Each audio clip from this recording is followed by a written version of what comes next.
Right, I'm not gonna lie, 2020, you were a lot. You were a lot to deal with, not gonna lie.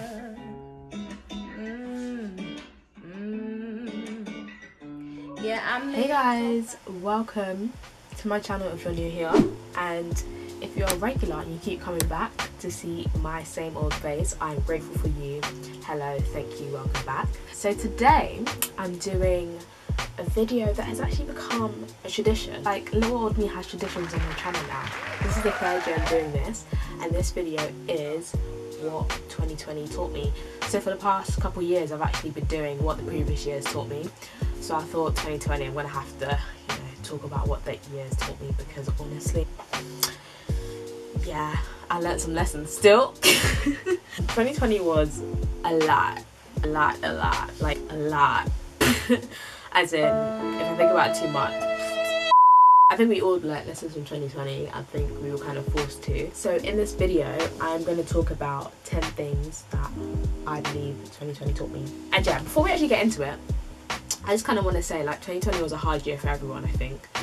And yeah, I feel like it's easy to be super negative, but I do kind of want to make this video as well to just kind of be like, amongst all the bad, the hardships, all the trash that 2020 was, there's still lessons learned, and I think that is a blessing that we can learn things and grow. But anyways, let me stop rambling. Let me get on to the first point. I need to stop using my hands to talk.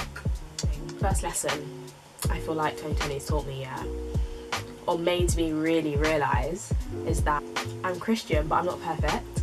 And I feel like, honestly, learning this kind of freed me, because I felt like, I don't know if other people know what I'm talking about, but if you identify as something, you feel like pressure to kind of live up to it. Sometimes when you put labels out there, everybody's aware of this label that you've put on yourself, so you have to live up to it. And I feel like for me, because I'm so like open and honest about being a Christian and my faith, I felt like being Christian and being perfect had to be hand in hand. It was hard to do that, because I don't know, I feel like I was trying to set myself up for an unrealistic goal, and maybe me anyway, I'm already a perfectionist, so adding this label of like, yes, I'm a Christian, I felt like, oh my gosh, everything I do has to show that, has to embody that.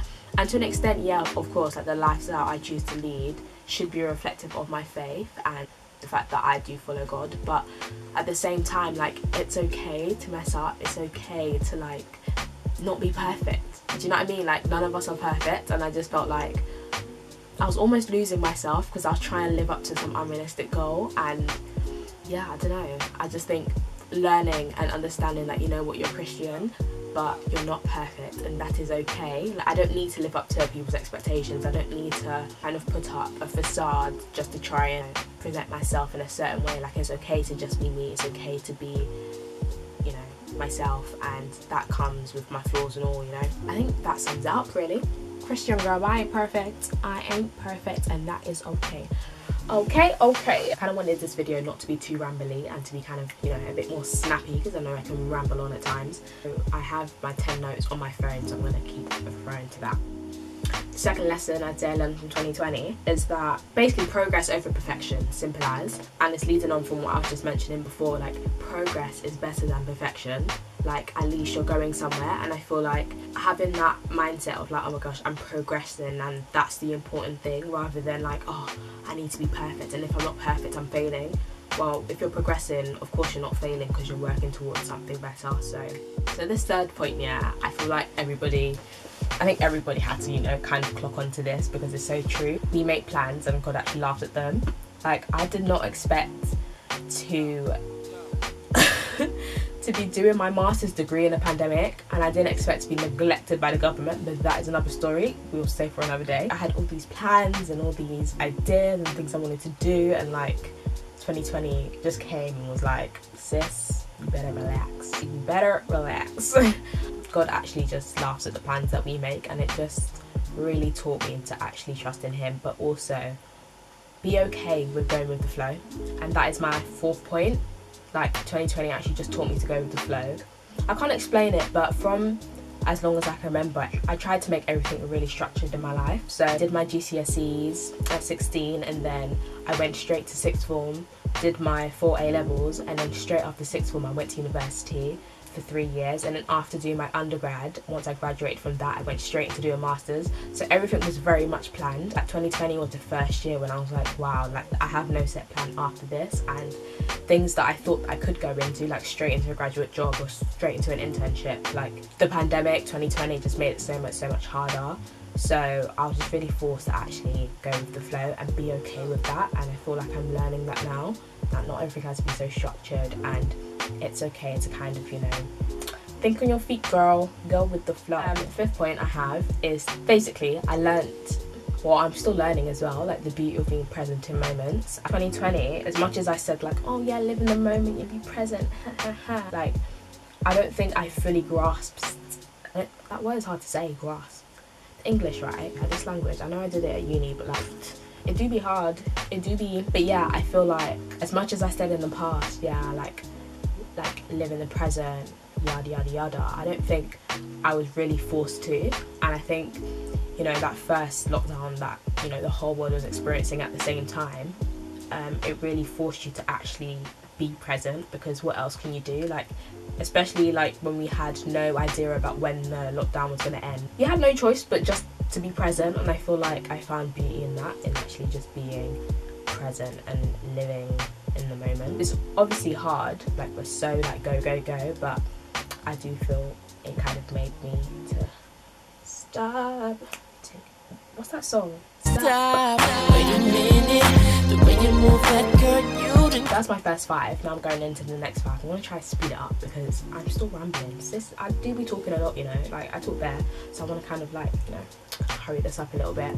The 6th point that I feel like 2020 taught me was that people don't owe you anything, and in return you don't owe anyone anything either. I feel like sometimes we always have this mindset of like, oh, I wouldn't do that to that person, or I would give them this, and in thinking that and believing that, you subconsciously have an expectation of people to treat you a certain way because you think that's how you would treat them. But that's not the case. Like, and I know people say like, oh, you know, we should owe people like the decency of acting this way or that, but like the truth of the matter is, like having that mindset of like people should treat you a certain way would always leave you expecting things. And I think I just had to realise like people actually don't owe me anything, like no one owes me anything, and I don't owe anyone anything. And I think having that mindset makes you more appreciative of the good things in your life, and when people do treat you nicely and when you treat people nicely, like you appreciate those gestures more because you realise it's not actually an expectation, it's a choice that people make.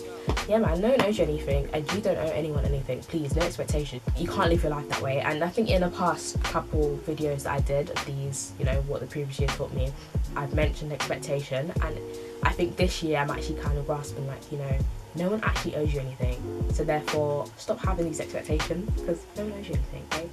And I feel like that way easier to not get hurt and to not to feel let down, you know, because no one knows you anything. Okay, next point. Right, so I feel like this next thing has actually helped me so much, and it's so simple but it's so true. You absorb more and you learn more, and I love it because I think I was putting it into practice a lot more.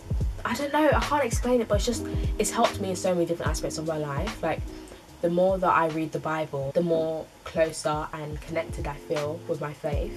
The more that I watch creators that I like, the more that I feel inspired, the more it influences the way I create.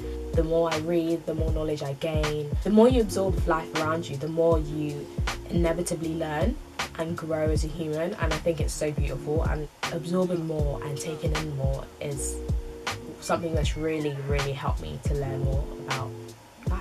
Right, so the 8th point I've just wrote down perspective, and not everything in the world is black and white, and it really does help to look at things from other people's point of view and other people's perspective, and to learn perspective. Like, I said that word so many times, but I do think perspective is such a beautiful thing, and learning it and practicing having that can only grant you well in the long run, you know.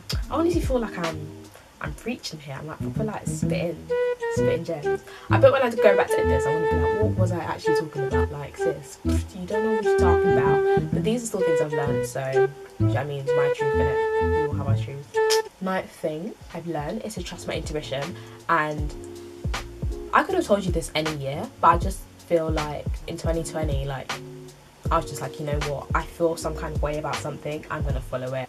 When I've done that, it has never, like, do you know what I mean, it's always proven me right. Like, it's always been that gut feeling that you have, that intuition that you have, like, trust it. If it happens to be wrong, it happens to be wrong, but I feel like there's no harm in actually following through with it, and more time than not, your intuition don't be wrong, it don't be lying, it do be true. I need to stop speaking like that, but yeah, trust your intuition, guys, like, it's important. And now the 10th point, my final point, is actually a quote from Maya Angelou. It's basically the idea of you never forget how someone makes you feel. So you can forget what people say, you can forget what people do, but you actually never forget how people make you feel. Just, I don't know, I feel like there's just so much power in that, and I really do want to take it into 2021, because how somebody makes you feel is something that you just can't forget. Like, you can have memories of people and you can remember times, and you can remember the emotions attached to them, and they're just so special. And I feel like we should all try and, like, be able to create moments that make people feel good. So when I think about myself personally, I think about artists that I love and how they have made me feel through their art, through their music, or writers, like how their words have made me feel. I just feel like it is hard to kind of really articulate, but my point that I'm trying to get across is how people make me feel, I remember, like, it really does stick with me, and how certain things make me feel really does stick with me. I just think that's so important to take into the next year, like the way you make people feel, that sticks with them, and the way people make you feel, that will stick with you. So we should be so mindful about the energy we're putting out, how we come across, but also just being intentional in what we're doing and how we're treating people and what we're creating and how we're living. It's just, I don't know, I think there's just so much beauty in that. And I love Maya Angelou. She's one of my favourite ever writers. For Christmas I got this book. I'm really excited to read it, an absolute classic. Love her, trying to absorb more, to learn more, you know what I mean? Yeah, that's my final point. I think that's just so beautiful. Okay, I'm not going to go into it again, but it honestly, like, do you know what I mean? Like, people never forget how you make them feel. Like, it's so true, they just don't. So yeah, like, I just think it's so important to bear that in mind. Yeah, those are the lessons I've learned from 2020, what 2020 has taught me. Yeah, guys, sorry that my energy is a little bit low. You don't even want to know what time it is right now that I'm filming this, but I wanted to get it out. And yeah, man, I hope you guys enjoyed this video. 2021, let's see more content, let's see more consistency, let's see more, you know, fun, good times. And also just me kind of showing, as I said, the first point, I'm Christian, but I'm not perfect. Kind of just showing, like, me and not being afraid to just be as real and as authentic as I can, flaws and all, you know. But yeah, man, thanks so much, guys, for watching my video and all my videos, and for those of you that continuously support me, like, I appreciate it so much. You have no idea. So yeah, man, thanks so much, guys, for watching, and see you in my next video. Bye.